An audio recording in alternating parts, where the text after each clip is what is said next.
Can you run me through, I think, just how you dealt with, you know, the really emotional and really stressful sort of deaths that you've witnessed? Sometimes it wasn't even the fact that the patient was, you know, and I'm being very candid, it wasn't even the fact that the patient had died or was dying.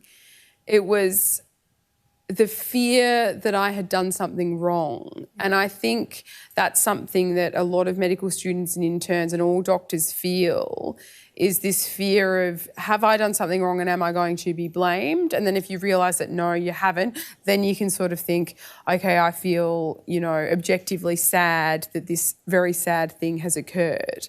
But you do become desensitised in some ways to death. But, you know, I digressed into my death certificate story, but when I was on a term where the patient had died because of a mistake that we had made and a blood result that had been missed, and, you know, I had just spoken to her child about, you know, your mother's getting much better and all the rest of it, and then the next day she very suddenly died. You know, it was a code, it was very traumatic, it was a resus, it was, you know, a total disaster.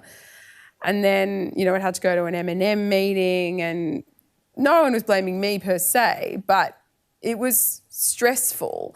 And I guess I felt better when we went through the facts and it sort of wasn't my fault. But then I think that there's this, I always say this, there's this graveyard in doctors' minds, whether they admit to it or not, where there's a series of very bad experiences or patient deaths that they put into this little box and they close it, and it trickles out into your subconscious in other ways. And that sort of proverbial graveyard, if you like, that's when people turn to things like drugs, alcohol, unhealthy relationships, severe mental distress, suicide. So the question, how do you cope with that? I think you get a good GP. You engage with a psychologist, a good one. You talk to your friends and family if you can trust them. We all know we have friends and family we can trust or not trust. And you protect your emotional vulnerability by putting your words or your feelings into the air. Is very powerful, I think.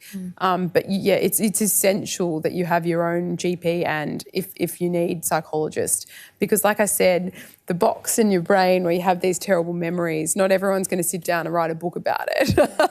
I think Seemed like a great coping mechanism. Yeah, well, I mean, the great therapy for me, but I mean, we need to acknowledge that very, very extreme scenarios will be happening at work, and you need to navigate a way that isn't just the hospital telling you to do mindfulness for half an hour every week.